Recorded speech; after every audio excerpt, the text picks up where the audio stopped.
Per 3 minuti e 30. Représentante, il faut être clair aujourd'hui.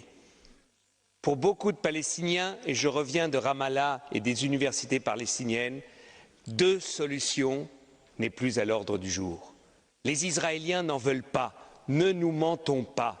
Israël rend de plus impossible la solution de deux États.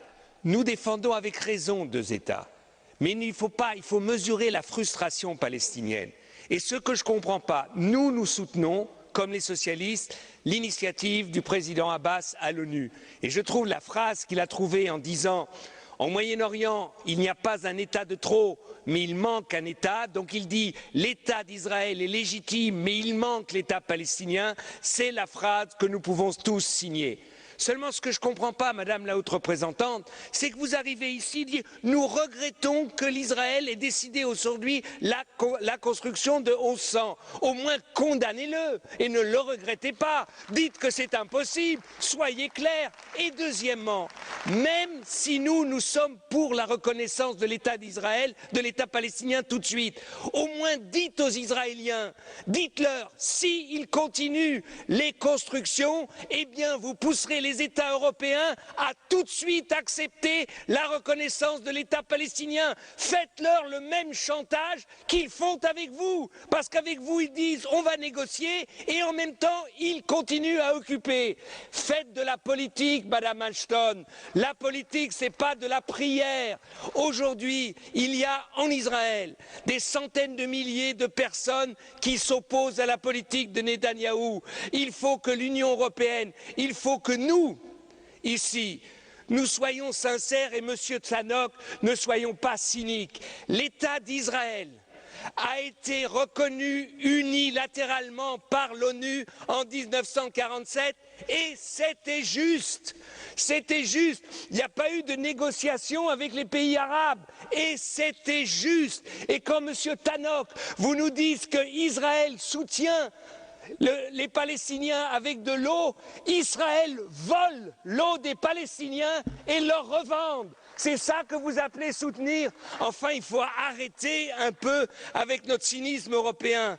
Si aujourd'hui, nous nous levons pas tous et nous disions aux Israéliens, votre paix, la paix d'Israël, Israël pouvant s'intégrer dans un espace du Moyen-Orient, même de rêver des États-Unis du Moyen-Orient où tout le monde aurait sa place, Israël doit comprendre que c'est dans son intérêt le plus intime qu'il y ait un État palestinien. Et Madame Ashton, vous devez dire aux Israéliens, des représentants palestiniens comme M. Abbas ou comme le Premier ministre Fayyad, ils n'en auront pas d'autres et qu'aujourd'hui, si le Hamas aujourd'hui est contre l'initiative de M. Abbas, parce qu'il sait que cette initiative, c'est la seule possible pour qu'il y ait deux États au Moyen-Orient. Donc je trouve que votre position est trop faible. Vous n'avez à aucun moment dit ici comment vous pouvez obliger les Israéliens à négocier. C'est un mensonge incroyable. Ils disent on va négocier sans conditions parce que sur le terrain, on est en train de changer les conditions. On est en train de continuer l'occupation. Donc dites aux Israéliens où ils arrêtent tout de suite les colonies, la colonisation et la construction, où l'Union européenne soutiendra tout de suite la reconnaissance de l'État palestinien maintenant dans la 66e réunion des États de l'ONU. Si vous ne le faites pas, Madame Ashton, eh bien, vous verrez que dans 6 mois, il n'y aura pas de négociation. Dans 1 an, on en sera là où on en est aujourd'hui. Vous reviendrez ici, vous dites il faut que les Israéliens et les Palestiniens comprennent que ce n'est que par les négociations qu'ils arriveront à la paix. Ils arriveront à la paix, Madame Ashton, si nous disons aux Israéliens, des fois, et pour défendre l'État d'Israël, too much is too much, enough is enough. Si on leur parle comme ça, vous verrez que les choses changeront. Merci.